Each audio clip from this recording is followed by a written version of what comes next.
네, 안녕하세요. 어른의 홀로서기 저자 이찬영입니다. 네, 저는 지금 묵상 독서 방식으로 책을 읽고, 그리고 그 읽은 책의 내용을 묵상 글쓰기 방식으로 글을 쓰고, 또 이렇게 강의 형식으로 나누고 있습니다.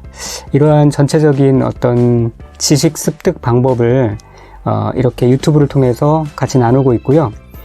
제가 나누는 내용도 물론 요긴할 수 있겠지만, 이렇게 지식을 습득하는 방식도 중요하다고 생각하고요.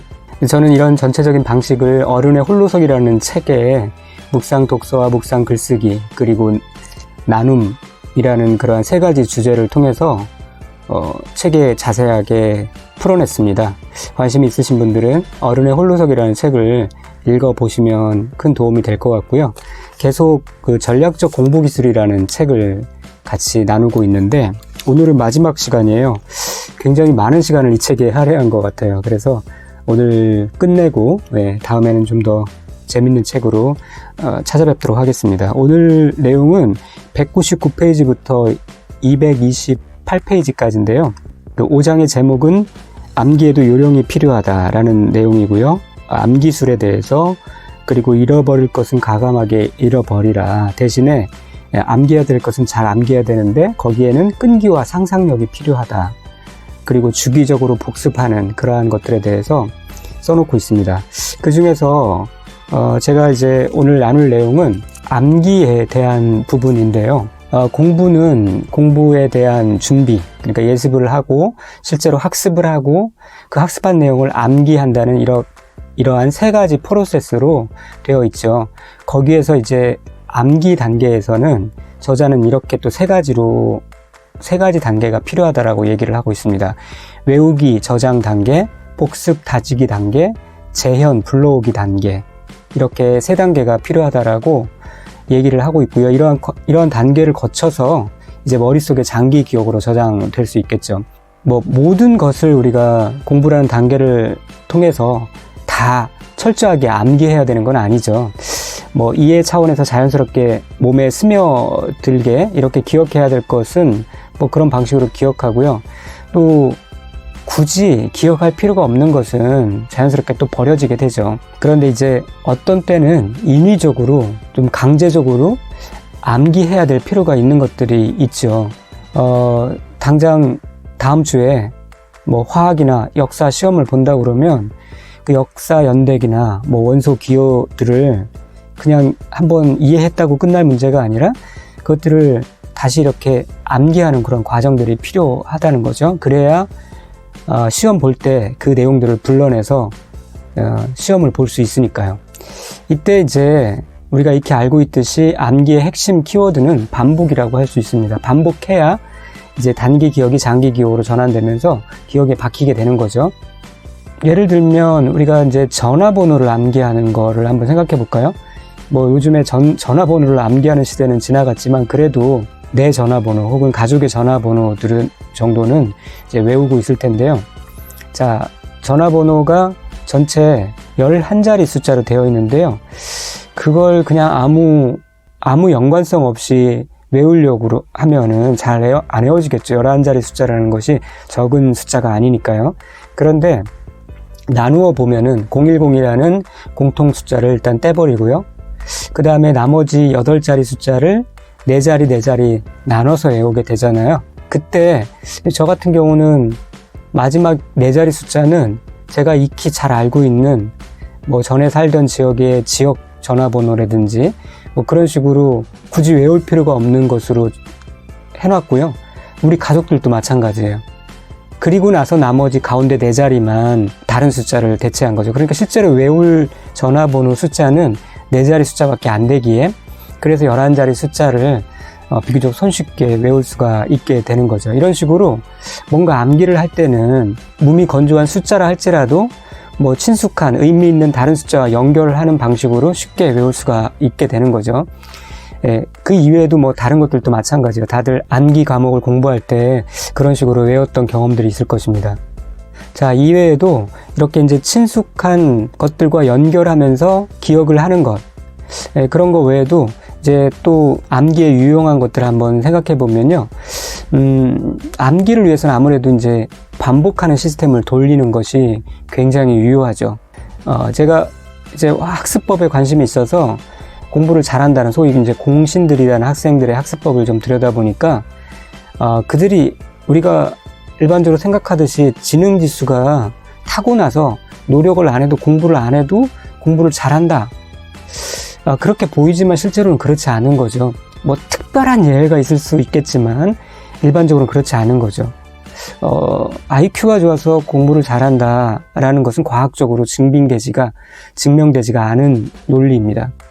자, 그들이 공부를 잘 할 수 있는 유일한 이유는 공부를 잘 할 수 있는 방법으로 공부를 하고 있는데 그 방법이 다름 아닌 반복 학습인 거죠. 그래서 가만히 살펴보면은 이 친구들은 수업 전에 아주 짧은 시간이지만 수업 내용을 예습하는 경향이 있어요. 한번 눈으로라도 오늘 배울 게 무엇인지 훑으면서 궁금증을 유발하고 관심을 갖는 거죠. 자, 그리고 일단은 수업 시간에 최대한 집중해서 내용을 소화하고요. 그리고 수업이 끝나자마자 보통은 그냥 바로 노트나 교과서를 덮지만 이 친구들은 간단하게라도 수업을 한번 훑는 그러한 습관들을 가지고 있어요. 그래서 그때 뭐 논리를 연결한다거나 암기해야 될 것들을 다시 한번 눈으로 잠깐이지만 확인한다든지, 그리고 중요도를 표시하고요. 이해하지 못한 것들을 체크한다든지 뭐 그런 식으로 잠깐이라도 수업 내용을 갈무리를 하는 특징이 있습니다. 또 경우에 따라서는 또 집에 돌아오는 버스 안에서 또 그것을 들여다보고 한 번 더 암기하는 친구들도 있고요. 자, 그리고 또 저녁에 이제 자기 주도 학습이라는 게 별게 아니라 이제 오늘 배운 내용을 소화하는 단계, 복습하는 단계를 거친다는, 아무래도 효율이 떨어진 친구들은 이 단계를 하지 않고요. 그냥 건너뜁니다. 이 시간에 대신에 학원에 있겠죠. 학원에서 또 다른 것들을 입력하기에 바쁜 거죠. 자, 그리고 또 이런 식으로 시험 전까지 뭐 크게 의도하지 않고 복습을 두세 번 정도를 반복을 하는 거죠. 자, 그러니까 시험 전에 뭐 배운 것의 한 70, 80% 정도를 가지고 있는 상태에서 시험 전에 비록 남들이 보기에는 노는 것 같지만, 그렇게 설렁설렁 하는 것 같지만 이미 기본이 있는 상태에서 조금 더 노력을 해서 이제 거의 100% 정도 복구를 한 후에 시험을 보기에 또 그 점수를 받을 수가 있게 되는 거죠. 그러나 이러한 복습 단계를 통해서 기본적인 지식을 습득하지 못한 학생들은 시험 전에 정말 죽어라고 공부를 하는 거예요. 밤을 새우면서까지. 그러나 베이스가 거의 제로 상태였기 때문에 거기서 열심히 노력한다 한들 뭐 60, 70 정도 회복을 해서, 그래서 시험 보기에 또 그 점수를 받게 되는 거죠. 그런 차이가 있는 것을 좀 볼 수가 있어요. 자, 그리고 또 두 번째는 선지식을 연결하고 이미지화 등의 암기 기술을 잘 활용하는 특징들이 있습니다. 아까도 말씀드렸듯이 전화번호 후반부 8자리 중에서 4자리는 이미 되게 뭐 어떤 친숙한 그런 4자리 숫자를 활용했듯이, 이런 식으로 뭔가 암기를 할 때 내가 이미 알고 있는 선지식이나 어떤 이미지에 그 외워야 될 것들을 연결해서 기억을 하는 그런 경향이 있는 거죠. 그래서 이 미리 확보하고 있는 선지식이 굉장히 이제 다음 지식의 습득에 영향을 미치고 지식을 습득하는데 굉장히 도움을 주는데요. 전에 한번 얘기를 했죠. 제 아들이 이제 축구에 대한 관심이 있어서 축구에 대한 기사들을 탐닉하는 그러한 경향이 있는데요. 덕분에 굉장히 많은 축구에 대한 지식을 갖고 있어요. 그렇게 축구에 대한 방대한 지식을 축적할 수 있는 것은 이미 기존의 지식들이 있는 상태에서 계속 새로운 지식들을 흡수해서 무의식 중에 계속 기존의 지식을 반복하는 거예요. 그리고 그 위에다가 다시 새로운 지식을 덧붙여서 지식의 어떤 그물망을 촘촘히 해 나가고 그것을 또 확장해 나가기 때문에 그 방대한 축구 지식들을 소유할 수가 있게 되는 거죠. 그래서 이 지식이라는 것이 어떤 한 방향의 지식이라는 것이 계속 눈덩이 굴러가듯이 굴려갈 수가 있게 되는 겁니다. 또 지식의 구조를 이해하고 필요할 때 불러오는 어떤 기술로는 뭔가 내가 익히 알고 있는 구조물에다가 그 암기해야 될 것들을 연결해서 갖다 붙이는, 순서대로 갖다 붙이는 그런 방식으로 암기를 하면은 도움이 많이 됩니다. 그 암기 올림피아드가 암기 올림픽 같은 게 있는가 봐요. 거기에서 이제 챔피언이 된 사람의 책을 읽었던 적이 있는데 그 사람이 활용하는 방법이 자기 집안의 여러 가지 구조들 그리고 어떤 물건의 위치들과 내가 암기해야 될 것들을 연결하는 방식으로 그렇게 사물을 어떤 암기해야 될 것을 암기하는 예를 좀 본 적이 있습니다. 그러니까 이미 집안의 구조는 내 눈에 정확하게 들어와 있고요. 그 구조물과 그리고 암기하는 지식들의 어떤 의미를 갖다 붙이는 거죠. 하나하나 의미를 만들어서 갖다 붙이면 하나하나 차례대로 기억해내는데 큰 어려움이 없다라고 그렇게 얘기를 들었고요. 우리가 뭔가 그런 방식을 응용할 수도 있는 것이 뭐 강의를 한다든지 원고 없이 강의를 한다든지 할 때 그런 방식을 활용하면 즉각적으로 많은 분량을 순서대로 암기하는데 유용할 것이라고 생각합니다. 근데 이렇게 노력하지 않아도 우리가 사실은 필요한 것은 암기를 하는 경향이 있죠. 근데 그 잘 암기를 하는 상황들을 잘 들여다보면은 이런 겁니다. 뭐 친구들에게 들은 뼈아픈 충고, 받을 돈 이런 거죠. 자, 이런 것의 특징은 그 사실이 꼭 반복되었다라기보다도 어떤 충격, 임팩트가 있었던 거예요. 그 충격의 강도에 따라서 기억이 이제 생명력을 얻게 된 거죠. 뭐 나쁜 충격은 나쁜 충격대로 어떤 트라우마로 기억에 저장될 수 있고요. 좋은 충격은 뭐 또 아름다운 추억으로 또 기억에 남게 되는 거죠. 그렇지 않고 충격이 없는 채 이렇게 다가왔던 어떤 사실들은 대부분 그냥 소멸되고 맙니다. 그러니까 이 사실을 응용하면 우리가 복습을 하더라도 똑같이 플랫하게 아무 느낌 없이 복습하는 것이 아니라 어떻게 하면 임팩트를 주면서 복습할까? 그걸 연구하면 좋은 도움을 얻을 수 있다라는 거죠.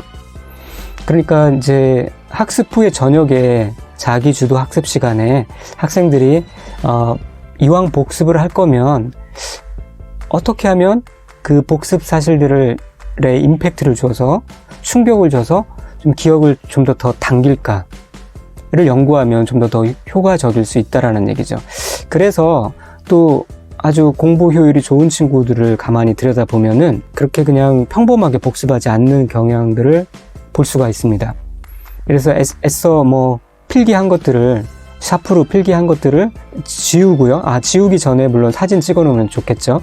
지우고 그걸 다시 필기하면서 복습하는 친구도 있었고, 그 다음에 배운 사실들을 먼저 뭐 노트든 교과서든 펼치지 말고 덮어놓은 상태로 기억에 의존해서 그것들을 좀 복구를 해보다가 궁금증이 폭발할 때 그것을 다시 펼쳐서 확인하는 그런 방식도 좋을 것 같고요.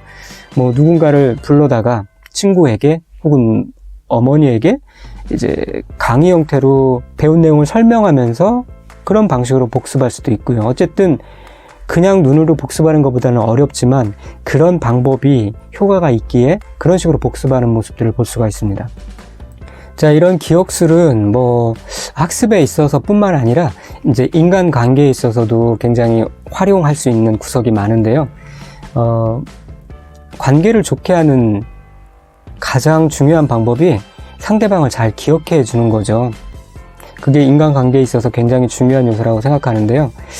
그러려면 상대방의 말이나 그 상황들을 잘 기억하려면 우선 뭐 그 사람의 말이나 그 상황들에 관심을 기울여 주는 게 중요한데, 이제 사실 그것만으로 좀 부족할 수 없죠. 그렇다 하더라도 잘 기억하지 못할 수가 있잖아요. 우리가 기억력이 뭐 한 번 들은 것들을 오랫동안 기억할 수 있을 만큼 그렇게 만족스럽지는 않을 거니까요.